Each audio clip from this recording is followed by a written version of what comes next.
Hello दोस्तों, welcome to प्रज्ञापन। दोस्तों, अगर आप सिविल सर्विसेज की प्रिपरेशन कर रहे हैं तो आपको एग्जाम के सिलेबस और स्टडी मटेरियल के बारे में तो पता ही होगा, और आप ये भी जानते होंगे कि स्पेक्ट्रम मॉडर्न हिस्ट्री के पर्सपेक्टिव से कितनी इंपॉर्टेंट है। अगर आप नए भी हैं अपने जर्नी में तो आपको इतना पता होना चाहिए कि ये बुक मॉडर्न हिस्ट्री के लिए बहुत अच्छी है, और इसीलिए हम ला रहे हैं स्पेक्ट्रम का complete explanation series with very high quality PPT material.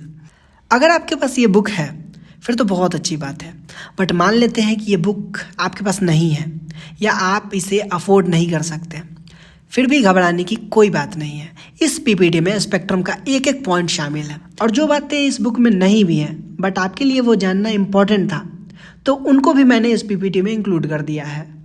दोस्तों, इस बुक में टोटल 10 यूनिट्स हैं जो डिवाइडेड है 49 चैप्टर्स में। हम हर वीडियो में एक एक चैप्टर को डील करते जाएंगे, और ये सीरीज शुरू हो रही है इसी वीडियो से। आज हम फर्स्ट चैप्टर को भी समझेंगे, अब बस सुनते जाइए। ये पीपीटी आपको टेलीग्राम चैनल पर हम दे देंगे। वीडियो के एंड होने के बाद डिस्क्रिप्शन में दिए गए लिंक को क्लिक करके आप इस चैनल को ज्वाइन कर लीजिएगा। नाउ लिसन, ये है स्पेक्ट्रम का पहला chapter, sources for the history of modern India.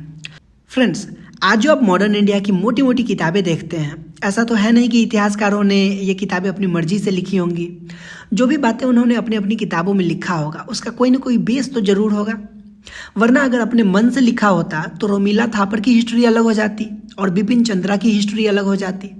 But हम देखते हैं कि अप्रोक्स सारे मुद्दों पर सभी इतिहासकारों के मत एक जैसे होते हैं। हाँ, कुछ मुद्दों पर उनमें मतभेद भी हो जाता है अगर source of information complete and clear ना हो, या फिर उनके हिस्ट्री राइटिंग्स के अप्रोचेज अलग अलग हो, जिसके बारे में हम लोग नेक्स्ट चैप्टर में समझेंगे। इस चैप्टर में हम लोग जानेंगे उन्हीं सोर्सेज के बारे में जिसको यूज करके हमारे इतिहासकारों ने मॉडर्न इंडिया के इतिहास को लिखा है। जैसा कि यहाँ पे मेंशन है, हिस्ट्री एक ग्रीक वर्ड हिस्टोरिया से लिया गया है, जिसका मतलब होता है इन्फॉर्मेशन और नॉलेज जो हमें जांच पड़ताल करने के बाद मिलती है। हिस्ट्री में हम अतीत में होने वाले घटनाओं के social, economical, political, religious and cultural aspects को गहराई से स्टडी करते हैं। History is the study of past, ये कहना अधूरा सा लगता है। दोस्तों, जब भी आप हिस्ट्री पढ़ते हैं तो आप उसमें एक सिस्टमैटिक पैटर्न देखते हैं डेट्स की। पहले ancient India 600 BC to 712 AD, medieval India 712 AD to 1757 AD, modern India का टाइमलाइन है 1757 AD टू 1991 AD, या फिर आप अभी तक कह लो। ये जो डेट्स का एक सिस्टमैटिक पैटर्न आप देख रहे हैं वो कहलाती है क्रोनोलॉजी ऑफ हिस्ट्री। बट ये क्लासिफिकेशन सिर्फ हम अपने कन्वीनियंस के लिए करते हैं।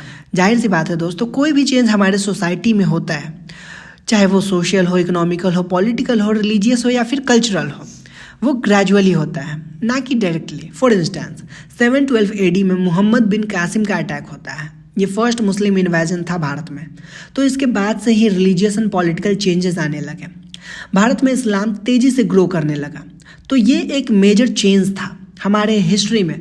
तो इतिहासकारों ने 712 AD को एक टर्निंग पॉइंट मान लिया और इसी के बेसिस पे एंशिएंट एंड मिडाइवल इंडिया का क्लासिफिकेशन कर दिया। सेम वैसे ही 1757 के बैटल ऑफ प्लासी के बाद से भारत में ब्रिटिश ईस्ट इंडिया कंपनी की जड़ें मजबूत हो गई।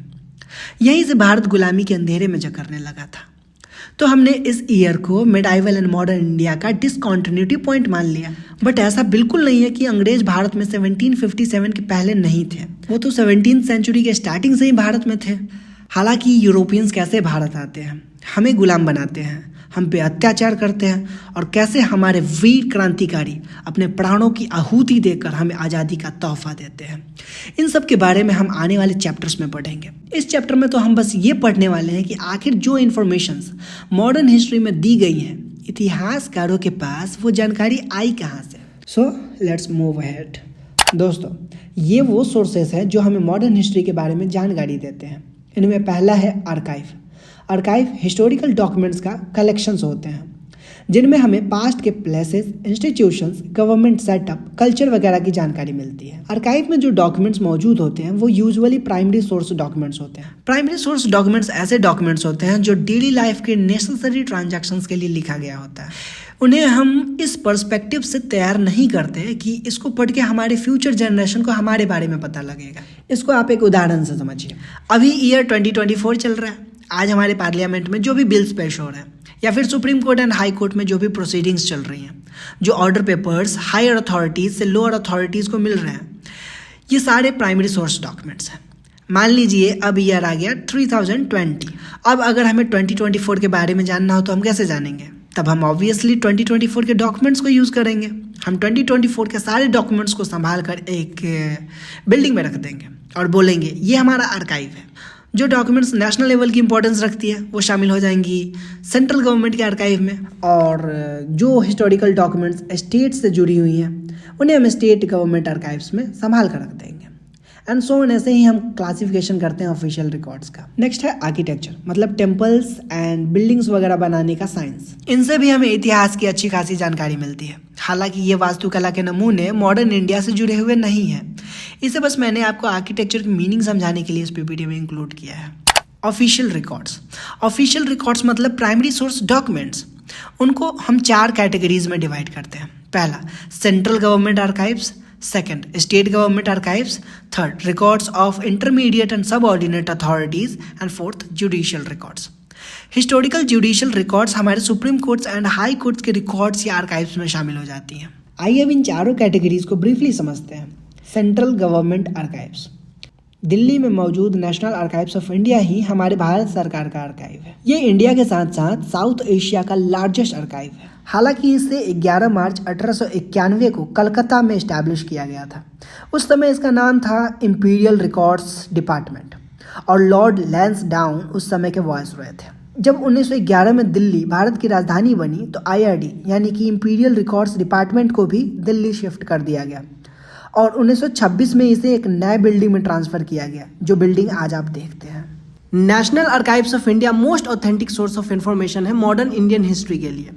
चूंकि ईस्ट इंडिया कंपनी में अलग अलग डिपार्टमेंट्स थे अलग अलग वर्क्स के लिए, तो उनके रिकॉर्ड्स को भी अलग अलग ही रखा जाता था। जैसे रेवेन्यू से रिलेटेड डॉक्यूमेंट्स रेवेन्यू डिपार्टमेंट के पास होते थे। Political, military, commercial, judicial, educational सभी डिपार्टमेंट्स अपने अपने डॉक्यूमेंट्स को मैनेज करते थे। इसीलिए हमारे नेशनल आर्काइव्स में भी इन रिकॉर्ड्स को अलग अलग ब्रांचेज में रखा गया है, ताकि हम उन डिपार्टमेंट्स के हिस्टोरिकल डेवलपमेंट को आसानी से समझ सकें। इन्हीं डॉक्यूमेंट से हमें ये पता चलता है कि 1767 में जेम्स रैनल को भारत का पहला सर्वेयर जनरल ऑफ बंगाल बनाया गया था। उनके लैंड सर्वे के रिकॉर्ड से और सर्वेयर्स के जर्नल से ही हमें उस समय के भारत के ज्योग्राफिकल इन्फॉर्मेशन के साथ साथ सोशियो इकोनॉमिक कंडीशंस के बारे में भी काफ़ी कुछ जानने को मिलता है। कॉलोनियल रूल में लेजिस्लेटिव बॉडीज धर्म को लेकर कैसी पॉलिसीज अपना रही थी, सामाजिक मुद्दों पर जजेस अपना फैसला किस प्रकार लेते थे, ये हमें जुडिशियल एंड लेजिस्लेटिव डिपार्टमेंट के डेटा से पता चलता है। नेशनल मूवमेंट के दौरान जब ब्रिटिशर्स इमरजेंसी लगाते थे तो उसके रिकॉर्ड्स को 1907 तक तो गवर्नमेंट ऑफ इंडिया की होम डिपार्टमेंट ही संभालती थी।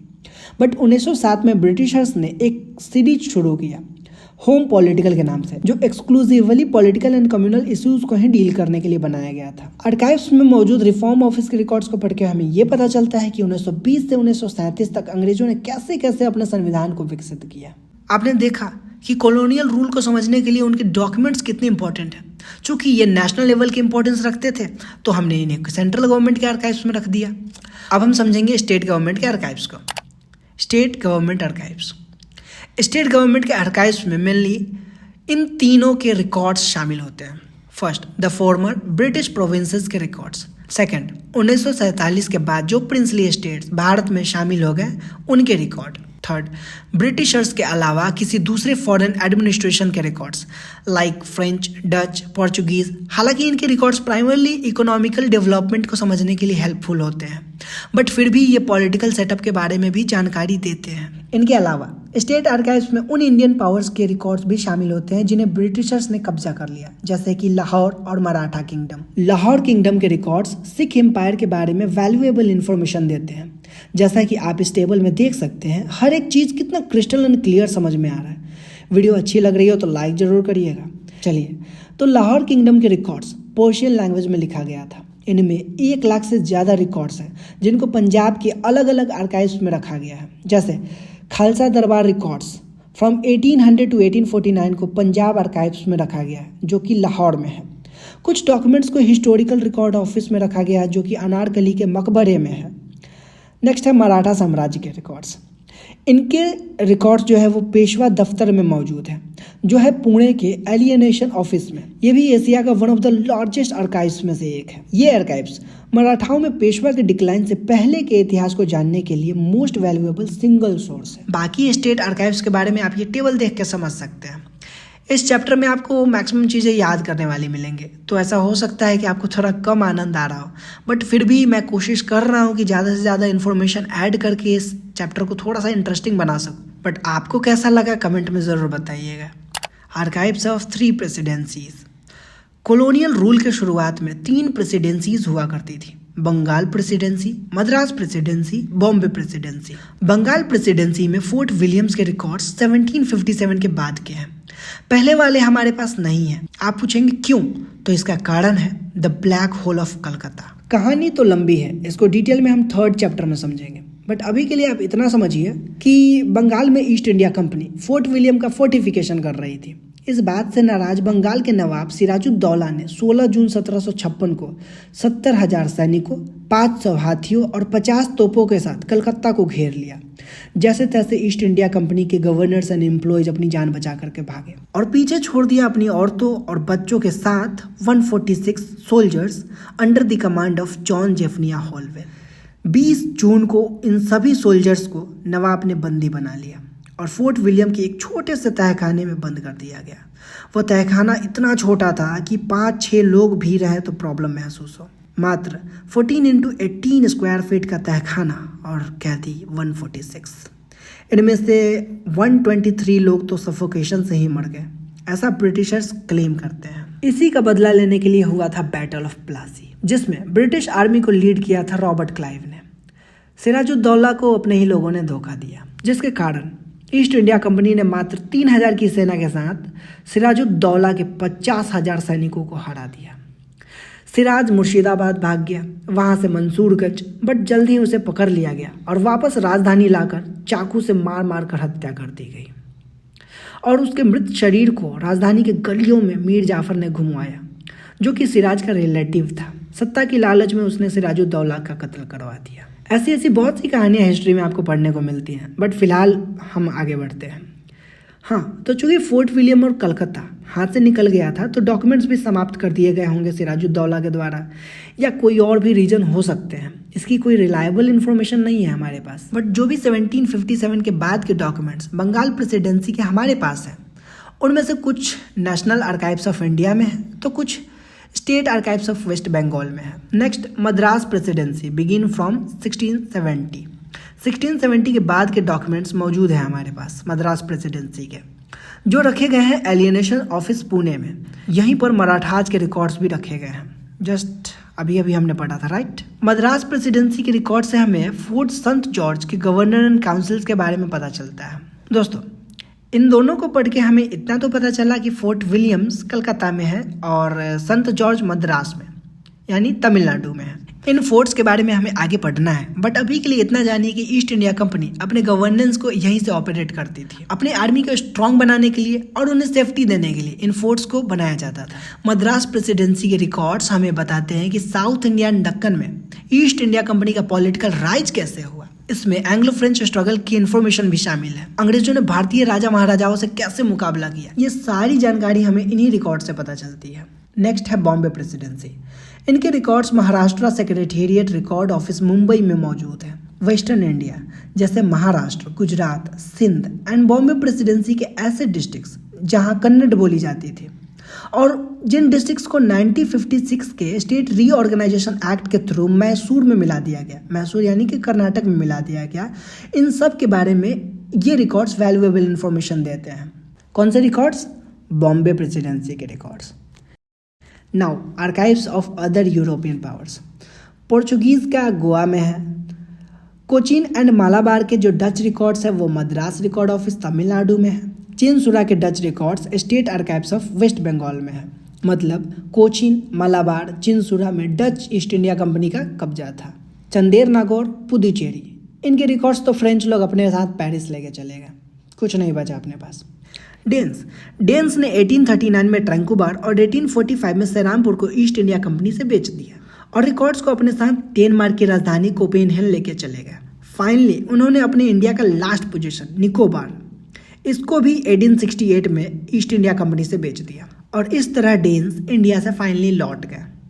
जो बचे कुछ ट्रैंको बार के रिकॉर्ड्स हैं वो मद्रास रिकॉर्ड ऑफिस में रखे गए हैं। जुडिशियल रिकॉर्ड्स, कोर्ट्स की प्रोसीडिंग्स जुडिशियल रिकॉर्ड्स कहलाती हैं। फोर्ट संत जॉर्ज में मौजूद मेयर के कोर्ट के records Madras record office Tamil Nadu में है। ये सबसे पुराना कोर्ट रिकॉर्ड है जो हमारे पास अवेलेबल है। बाकी आप इस टेबल को खुद से पढ़कर याद करिएगा।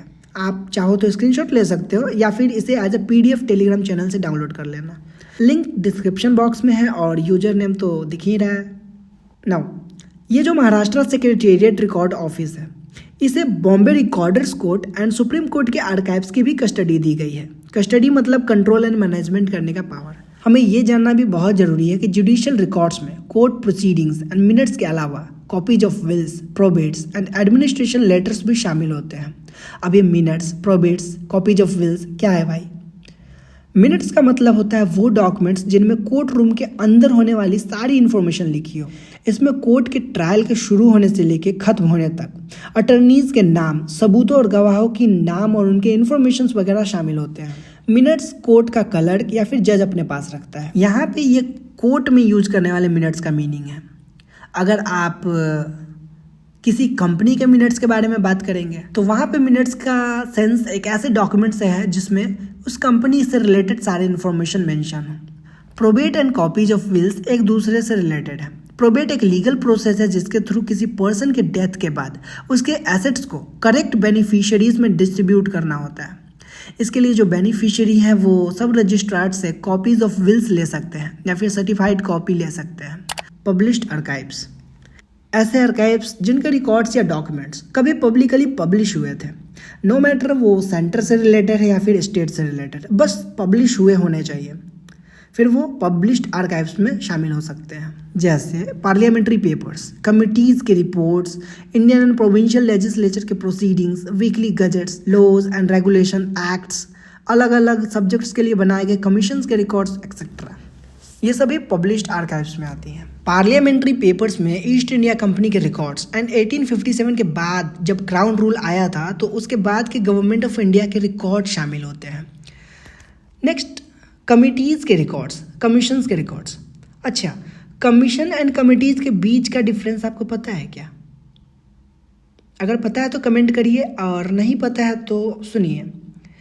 कमीशन एंड कमिटी में लोग कंफ्यूज रहते हैं, लोगों को लगता है कि दोनों सेम है, बट दोनों सेम नहीं है। कमीशंस गवर्नमेंट या फिर किसी स्टैट्यूटरी बॉडी के द्वारा बनाया जाता है जो गवर्नमेंट को एडवाइस करती है। वैसे अलग अलग कमीशंस के अलग अलग फंक्शंस होते हैं, जैसे कि पब्लिक सर्विस कमीशन जो गवर्नमेंट को एडवाइस भी करती है और पब्लिक सर्विसेज में लोगों को रिक्रूट भी करती है। Next, human right commission, civil code commission, finance commission तो सुना होगा, प्लानिंग कमीशन वगैरह। बट कमिटीज कोई भी नॉन गवर्नमेंटल बॉडी बना सकती है। कमिटी में कुछ लोग होते हैं जो एक लार्जर ऑर्गेनाइजेशन को रिप्रेजेंट करते हैं और कमिटी उस ऑर्गेनाइजेशन से रिलेटेड या तो डिसीजंस ले सकती है या फिर उसे बनाया जाता है उस ऑर्गेनाइजेशन के लिए इंफॉर्मेशन कलेक्ट करने के लिए। गवर्नमेंट भी कमिटीज़ को अपॉइंट करती है इशूज़ एंड उनके सॉल्यूशन को फाइंड आउट करने के लिए। कमिटीज़ इंटरनल रेगुलेशंस के लिए बनती है जबकि कमीशन एक्सटर्नल रिव्यू के लिए बनती है।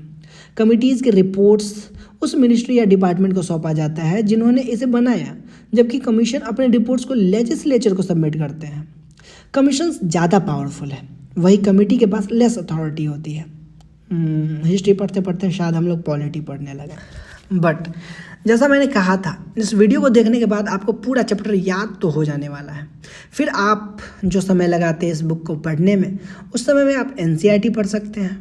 Private archives, private archives non governmental individual या नॉन गवर्नमेंटल ऑर्गेनाइजेशंस जैसे banks, political parties, business houses या फिर हिस्टोरिकली इंपॉर्टेंट फैमिलीज से रिलेटेड डॉक्यूमेंट्स का कलेक्शंस होते हैं। फॉर योर इन्फॉर्मेशन मैं आपको बता दूं, ये बातें इस बुक में हैं, दी हुई हैं, लेकिन इसे हाईलाइट करना ज़रूरी है कि इंडियन नेशनल कांग्रेस जैसे ऑर्गेनाइजेशंस के रिकॉर्ड्स और नेशनलिस्ट मूवमेंट में भाग लेने वाले फेमस लीडर्स से रिलेटेड डॉक्यूमेंट्स दिल्ली की Nehru memorial museum and library में रखा गया है। हालांकि इस म्यूजियम का नाम 14 अगस्त 2023 से prime ministers museum and library society रख दिया गया है, जो कि डेडिकेटेड है सारे प्राइम मिनिस्टर्स को। फॉरेन रिपोजिटरीज, ऐसे हिस्टोरिकल डॉक्यूमेंट्स का कलेक्शन जो विदेशों में है वो फॉरेन रिपोजिटरीज कहलाते हैं। जैसे लंदन का India office records. British museum के डॉक्यूमेंट से हमें British viceroy and secretary of states के बारे में जानकारी मिलती है। Church missionary society of London, इनके डॉक्यूमेंट से हमें प्री इंडिपेंडेंट इंडिया में हुए एजुकेशनल एंड सोशल डेवलपमेंट के बारे में पता लगता है।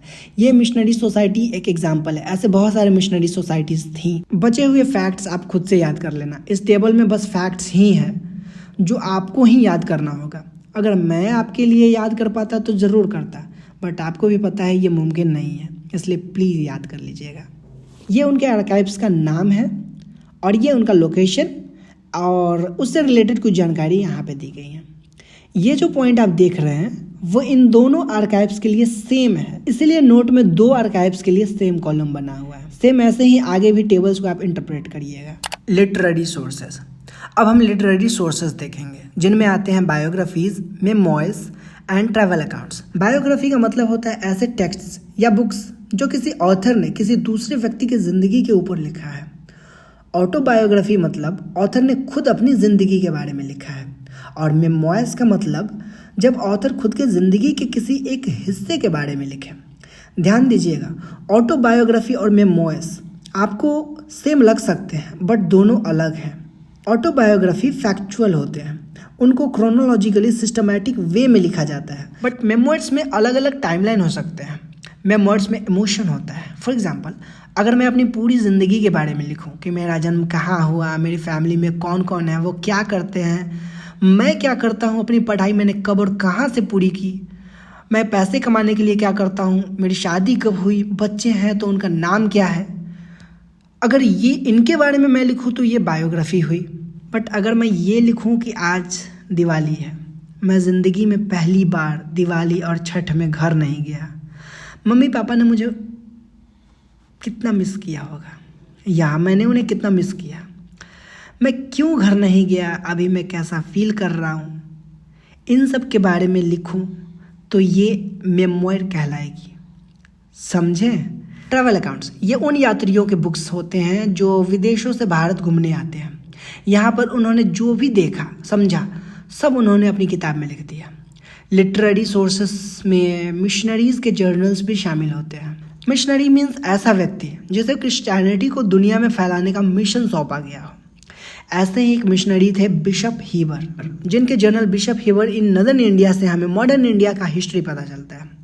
बाकी चीज़ें याद करने वाली हैं, याद कर लीजिएगा। जैसे बेंजामिन हीन, वो ब्रिटिश ट्रैवलर थे और उनके बुक का नाम tracts historical and statistical on India था। लास्ट रो देखिए, ये है विलियम मॉरक्रॉफ्ट।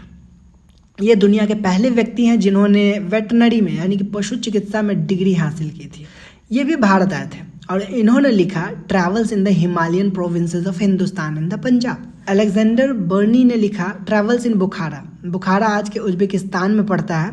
इससे भी हमें इंडियन हिस्ट्री की इन्फॉर्मेशन मिलती है, मॉडर्न इंडियन हिस्ट्री की इन्फॉर्मेशन मिलती है। Newspapers and journals. इंडिया में न्यूज़पेपर की शुरुआत करने की कोशिश करने वाले ब्रिटिश ईस्ट इंडिया कंपनी से नाराज उन्हीं के एम्प्लॉयज़ थे।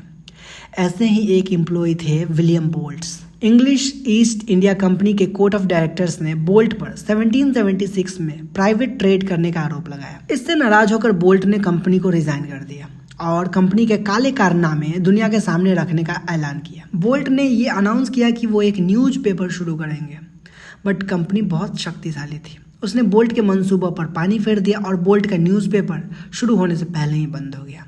बट जल्द ही 1780 में जेम्स अगस्टस हिकी ने हिकीज बंगाल गजट के नाम से भारत में पहला न्यूज़पेपर शुरू किया। इस न्यूज़पेपर का दूसरा नाम ओरिजिनल कलकत्ता जनरल एडवर्टाइजर भी था, बट इसे भी 2 साल के अंदर ही सीज कर लिया गया क्योंकि इसमें हिकी सरकार को क्रिटिसाइज करते थे। उसके बाद तो जैसे न्यूज़पेपर की बाढ़ सी आ गई। आप उन सभी न्यूज़पेपर्स के नाम, उनके एडिटर और उनके फाउंडेशन ईयर इस टेबल में देख सकते हैं। कुछ बातें जो आपके लिए इम्पोर्टेंट है एग्ज़ाम के पर्सपेक्टिव से, उनमें पहला ये है कि आपको पता है कौन सा ऐसा न्यूज़पेपर है जो ओल्डेस्ट होने के साथ साथ स्टिल एग्जिस्टिंग न्यूज़पेपर है, मतलब कि वो न्यूज़पेपर अभी भी चल रहा है और सबसे पुराना है। अगर आपको आंसर पता है तो कमेंट करिए, नहीं पता है तो सुनिए। वो न्यूज़पेपर है बॉम्बे समाचार, जिसे आप मुंबई समाचार के नाम से भी जानते हैं। वो भारत का सबसे पुराना और स्टिल एग्जिस्टिंग न्यूज़पेपर है। जिसे फरदुंजी मार्जबान ने 1822 में इस्टेब्लिश किया था। ये समाचार पत्र गुजराती और इंग्लिश में पब्लिश किया गया था। सेकेंड इम्पॉर्टेंट पॉइंट वो ये है कि समाचार दर्पण भारत का पहला वर्नाकुलर न्यूज़पेपर था। वर्नाकुलर मतलब मातृभाषा। इट मीन्स भारत की भाषा में छपा हुआ ये पहला न्यूज़पेपर था। इसकी भाषा बंगाली थी। ये वीकली आती थी और इसे बाप्टिस्ट मिशनरी सोसाइटी के द्वारा 1818 में इस्टेब्लिश किया गया था। सेकेंड वर्नाकुलर न्यूज़पेपर थी स्वदेश मित्रा, जिसकी भाषा तमिल थी। द हिंदू को भी वीकली शुरू किया गया था 1878 में। हर सप्ताह में एक न्यूज़पेपर आता था, बट 1889 से ये डेली आ रहा है। दोस्तों, शुरुआती दौर में newspapers and journals mainly entertainment के लिए छपती थी, लेकिन 19th सेंचुरी के सेकेंड हाफ से फियरलेस जर्नलिस्ट ने कई सारे न्यूज़पेपर शुरू किए और उनसे ब्रिटिश साम्राज्य की जमकर निंदा की। इंटरेस्टिंगली, जब INC इंडियन नेशनल कांग्रेस का गठन हुआ तो उसमें 1/3 मेंबर्स जर्नलिस्ट थे। अब आप कमेंट करिए कि इंडियन नेशनल कांग्रेस का गठन किसने किया था। ये उन न्यूज़पेपर्स एंड जर्नल्स का लिस्ट है जिसे ऐसे भारतीय राष्ट्रवादी और क्रांतिकारियों ने शुरू किया था जो विदेशों में रह रहे थे। इसके माध्यम से वो विदेशों में रह रहे भारतीयों के अंदर नेशनलिज्म की भावना को इन्फ्यूज़ करना चाहते थे। ये कुछ वैसे ही न्यूज़पेपर्स हैं, याद कर लीजिएगा। Creative literature. दोस्तों, इंडो यूरोपियन कॉन्टेक्ट का अगर कोई मोस्ट सिग्निफिकेंट आउटकम है तो वो है नॉवेल्स का भारत में उदय होना। हमारे राइटर्स ने नॉवेल लिखना सीखा। 19th सेंचुरी के सेकेंड हाफ से बहुत से नॉवेलिस्ट सामने आए। उनके नॉवेल्स में भारतीय समाज और उनकी परिस्थिति का वर्णन मिलता है। इनमें पहला नाम आता है बंकिम चंद्र चटर्जी या चट्टोपाध्याय का। ये एक बंगाली नॉवेलिस्ट थे। उनके एक नॉवल आनंद मठ में वंदे मातरम लिखा गया है, जो कि हमारी राष्ट्रीय गीत है। आनंद मठ नोवेल में ही 1760s के सन्यासी रिवोल्ट का भी जिक्र मिलता है और यही चीज़ें आनंद मठ को खास बनाते हैं। राजसिम्हा बंकिम चंद्र चटर्जी का लास्ट नोवेल तो था, लेकिन इसे हम उनके पूरे करियर का ग्रैंड फिनाले कह सकते हैं। इच्छाराम सूर्याराम देसाई का नोवेल हिंद आने ब्रिटेनिया उनकी पहली नोवेल थी। ये नोवेल भारत के अर्लीस्ट नोवेल्स में से एक है जिसमें पॉलिटिकल ओवरटोन देखने को मिलता है, मतलब राजनीति का जिक्र मिलता है। बच्चे, सारे टेबल्स आपको खुद से पढ़ना है और याद करना है, हो जाएगा ना? मुझे आप पे पूरा भरोसा है। Oral evidences. ओरल हिस्ट्री का सीधा सा मतलब होता है नॉन रिटन सोर्सेज या ओरल एविडेंसेस का यूज करके तैयार किया हुआ हिस्ट्री। फॉर इंस्टेंस, किसी के व्यक्तिगत स्मरण। जैसे मान लीजिए हमारे दादाजी ने 1942 के क्विट इंडिया मूवमेंट को देखा था, 1947 में हुए भारत पाकिस्तान के बंटवारे को देखा। अगर मैं हिस्टोरियन होता, मैं इतिहासकार होता, तो उनसे उनके एक्सपीरियंसेस के बारे में बात करता और उसी के सहारे हिस्ट्री लिख देता, और यही हिस्ट्री ओरल हिस्ट्री कहलाती। लेकिन बहुत सारे इतिहासकारों को ऐसे ओरल हिस्ट्री के वेरासिटी यानी सत्यता पर संदेह होता है कि क्या जो बातें मेरे दादाजी ने बताया वो सही बताया या कुछ भी मैं बोल दिया। पेंटिंग्स के सहारे आप हिस्ट्री को विजुअलाइज कर सकते हैं, आप इतिहास को दोबारा से जी सकते हैं। जैसे ब्रिटिश ईस्ट इंडिया कंपनी ने पटना कलम नाम के एक पेंटिंग स्टाइल को संरक्षण दिया था। पटना कलम की पेंटिंग्स को देखकर आप उस समय के सीन, सेरेमनीज, लोग कैसे त्यौहार मनाते थे, लोगों के कपड़े, उनकी हालत, ओवरऑल उनकी रोजमर्रा की जिंदगी को समझ पाओगे। बट 1840s में इंडिया में फोटोग्राफी का इंट्रोडक्शन होता है और उसी के साथ साथ ये पेंटिंग स्टाइल डिक्लाइन हो जाता है। कंपनी इसे संरक्षण देना बंद कर देती है। Relief of Lucknow. ये जो पेंटिंग आप देख रहे हैं इसे जोन्स बार्कर ने 1859 में बनाया था। इसमें 1857 के रिवॉल्ट को दिखाया गया है। लखनऊ में जब इंडियंस ने अंग्रेजों को घेर लिया था तब के सिचुएशन को ये पेंटिंग्स दर्शा रही है। नेक्स्ट पेंटिंग का नाम है in memoriam, painted by Joseph Noel Paton इन 1858। इस पेंटिंग को भी 1857 के रिवॉल्ट के बाद के कंडीशंस को दर्शाने के लिए तैयार किया गया था। इसमें आप ब्रिटिश महिलाओं और बच्चों को देख सकते हैं जो बहुत मायूस लग रहे हैं, एक दूसरे को पकड़कर डरे सहमे बैठे हुए हैं। ये बिल्कुल हेल्पलेस और इनोसेंट नज़र आ रहे हैं और इंतज़ार कर रहे हैं अपने साथ कुछ गलत होने का, वायलेंस का और अपनी मौत का। आखिर इनको किसका डर है, किनसे खतरा है इनको? इधर गौर कीजिए, ये है इंडियन ट्रूप्स, ब्रिटिश आर्मी में तैनात इंडियन सोल्जर्स जो इन औरतों को बुरी नज़र से देखते हुए दरवाजे से भीतर आ रहे हैं। इस पिक्चर के जरिए पेंटर ये बताना चाह रहा है कि 1857 के रिवॉल्ट में इंडियन सोल्जर्स ने कितना गलत किया था इंग्लिश महिलाओं के साथ। हालांकि हमारे क्रांतिकारियों ने किसी भी ब्रिटिश लेडी के साथ कोई भी छेड़खानी की थी, इसका कहीं कोई सबूत नहीं है। फिर ये पेंटिंग क्या है? इसे बनाया गया था ब्रिटिशर्स को उकसाने के लिए, इंडियन लोगों के प्रति नफरत फैलाने के लिए, भारतीय लोगों की छवि को पूरी दुनिया में खराब करने के लिए। ब्रिटिश पेंटर्स ऐसे भी पेंटिंग्स बनाते थे जिनसे भारतीयों की भावनाओं को ठेस पहुंचे, उन्हें इन्फीरियर महसूस हो। जब कभी कोई इंग्लिश ऑफिसर किसी रिबेलियन को दबाता था तो ये जश्न मनाने की पेंटिंग्स बनाते थे। वेरी बैड फॉर अस ना। Next, Kalighat paintings. 19th century में ये पेंटिंग्स कलकत्ता में उभर कर सामने आया। इन पेंटिंग्स में देवी देवताओं के साथ साथ ऑर्डिनरी लोगों की आम जिंदगी को भी दर्शाया जाता था।